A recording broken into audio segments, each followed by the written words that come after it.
So, years ago, I listened to this interview on the radio that just captivated me. And it was this guy who was getting some award for all his kind of work in social justice. But he had this amazing story where he grew up in this horrible background. His dad was like a drug dealer. His mother was horrible. Kind of an abused house where he was dealing drugs quite early as well. And then he gets sent to prison, and he's just so filled with hate. He was always revolting against the system. And finally gets thrown into solitary confinement that is just awful. That's one of, just to be cut off is actually really hard on us human beings. And he's in solitary confinement. And worse, he's in this prison of rage and anger. And this is the lowest part of his life. And in the darkness, he says he just started to pray. Even though he had no religious background, didn't even know if it was to God. He said, there's just this plea in my gut for someone or something to come and help me. And he said, suddenly this light appeared in the prison cell. And he said he never felt such incredible love. And he said that moment changed his life. And that moment he decided he's so in love with the light that he's got to return that love. So after that, he becomes this model prisoner. And then he gets released. And when he gets released, he says to the warden, who apparently wasn't a good guy, he says, when you put me in solitary confinement? And he said, yeah. He said, let me tell you what happened. And he told him. And the warden says, well, I'm glad we could help you. And he says, you didn't help me and he uses an S word that I don't really even know what it means. But he said, you didn't even help me. That's not my point. He's a changed man. And the proof was it, even though years later he gets released from prison. And then after that, he spent the rest of his life trying to pull other people and kids out of this anger, this prison of anger and uselessness. So it would help release prisoners, help children so they don't fall into the same thing. And he ends up being really this prophet of light, that he wanted to help as many people as possible. And I love that story because when he saw the light, that began a whole new chapter in his life. And he really did grow up in this prison of abuse and anger and ends up being this prophet of light. And I mention that because during Advent, obviously, we play with the themes of light and darkness. The same way he was in this dark prison, in many ways, if you think about it, the world is still kind of in this dark prison. And like the prophet in the first reading, when he was in his cell and he just pleaded for someone to come and change his life, that's the same plea that the prophet has in the first reading. That for the prophet, the world at the time, everything was corrupt and falling apart. And the prophet makes this plea where he says, God, rip open the heavens, shake the mountains, make it obvious, come and help us. And you don't get the reply, but God says, yes, I will come. And God says, I will come, I will make it obvious. But first, you've got to make sure that your eyes and hearts are open. And that's exactly what we're doing during Advent. God will come, but we have to make sure our eyes are open to see the light in the darkness. And Advent is this whole time where we train ourselves to see the light shining in the darkness. That we really do want to train ourselves. So we just don't want to exist. We want to actually, despite all the gloom and darkness in the world, we're the ones who we can see the light coming into the world. So during Advent, we hear the prayers to where Christ says, stay awake, wake up. We want to wake up to the light that is coming in the world. It's here, just like the prophet. It's just a question whether we can see it. And so it sounds kind of strange. I want to start this project called the St. Jolly Project. And I just mentioned that because there's a lot of problems And the problems I'm speaking of are not really COVID. Yes, we have COVID and, maybe financial distress, but there's other problems. Like just among our elderly parishioners, there's this low-grade depression that is affecting many of them because they're cut off. And our elderly, they're the most vulnerable towards a virus, but to be honest, psychologically, they're least vulnerable to the depression. They have it, many of them. They always tell me. But you know who's most vulnerable is actually the young. Not only do we have depression, but we have a high suicide rate. We had one a couple weeks here. I think it was Burley, I forget what parish it is in that area. They've had like 12 suicides from 20-year-olds. And then last week, I was talking to Father Tim Ritchie, and he said a 20-year-old in his parish, she walked in front of a train. Like, just this existence of living cut-off lives, this is really hard on human beings. Our elderly, they may have low-grade depression, but they've been through worse.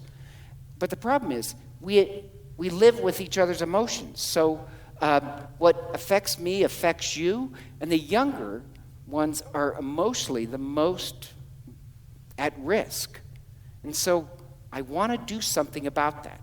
We have to do something. And that's what I call the St. Jolly Project. And the St. Jolly Project is, we're going to look for the light in the darkness. We're going to rebuild our world with joy. And also, like Holy Apostles, because of the social distancing, our parish here, we used to have great community. Really hard to do under COVID.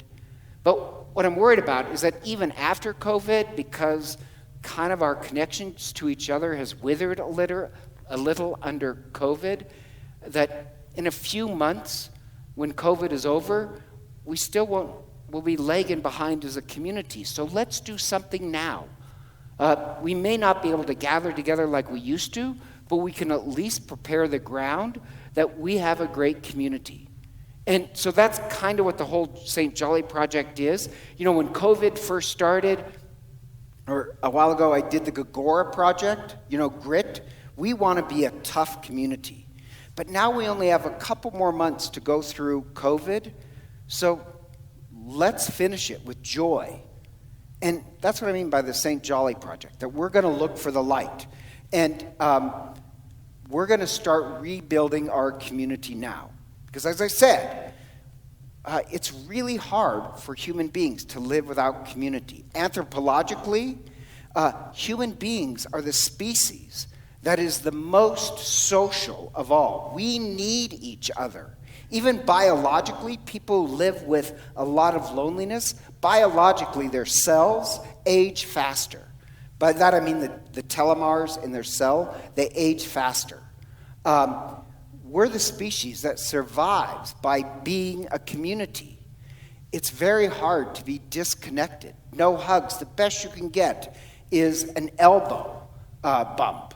That's why I personally think COVID was started by dogs, because they're getting a lot of attention these days.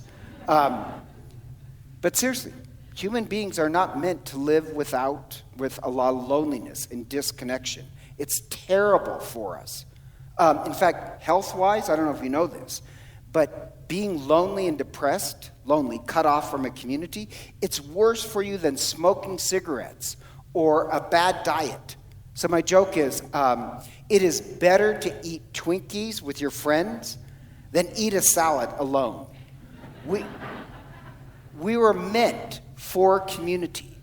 And so, we can't have it during COVID, but we can do things to prepare the way. And this study on stress, because there is a lot of darkness and people are stressed out. And one way that builds compassion and community, this sounds strange, is gratitude exercises. One way to overcome stress, one great way, is gratitude. In some study, there's this one study, Dr. Amen, who found that if you have to enter into a stressful situation, something that vaccinates you to get through it is daily practicing of gratitude, where you list 3 to 5 things that happened that day that you're thankful for. It's this vaccine. Or the University of California came out with a study that people trying to recover from stress, once again, daily gratitude exercises boost your immune system to get you through stress. So, this sounds strange. Each week on the St. Jolly Project, I'm going to give you homework. And the homework is this. Each day, you have to name 5 things that you're grateful for that day and share it with somebody else. So, a lot of people have faith communities. A lot of people, you seem to be married. Seriously, share it with somebody in your bubble each day. 20-year-olds, email and send it to each other. A bunch of 20-year-olds actually got together to do that just because they knew they were getting depressed. I thought that was incredibly healthy. Why don't we start to rebuild our community with joy? At least with gratitude exercises, we can start seeing the light of Christ shining in the darkness now. So, we have to do something. And what worries me is that people will say, well, we'll just wait till COVID is over. Why would you do that? Take the example of the Kodak. Have you guys ever heard of the Kodak company that went bankrupt? Do you know when Eastman invented the personal camera, that was a whole new industry. He was like the Steve Jobs of his time. And he built up, he invented this industry. Kodak was king. Decade after decade, Kodak made billions of dollars. In fact, Kodak was the one who also invented the digital camera. But their business model was, we don't change. We're going to do things the way we've always done it. And now Kodak has gone the way of the dinosaur. So my question to you is, just on that example, when did Kodak decide to lose? When they decided not to do anything. And so in the sickness, I'm not talking about COVID. I'm talking about the stress and the depression that is running through us. When did you decide to lose against it? When you decided to do nothing. So I say, as a parish, let's do something each week to welcome the light. And when I say do something, this week the homework is daily name 5 things you're grateful for and share it within your bubble. Because it wakes us up to the present. And in today's gospel, where Jesus is begging his disciples to stay awake, the setting for that is that he just told them that the temple will be destroyed. Well, that's a little bad news. That someday everything will end and the temple will end. And the disciples start to worry about the future. And when is this going to happen? And the whole point of the gospel is they're worried about when the end is going to come. And Christ is worried that they're not paying attention to the present. So his saying is, you won't know. So make sure you're awake now. And when he says awake, it doesn't mean physically awake.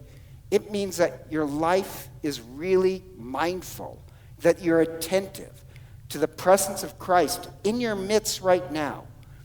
That's what we're trying to do during Advent. So going back to the story of the prisoner, when do you think he was set free? Do you think he was set free when he was released from prison or when he first noticed the light? We may still be in a type of prison, but we can be set free when we notice the light. During Advent, we play with this theme of light and darkness because we're the ones who want to be set free. And so, together, let us stand and profess our faith.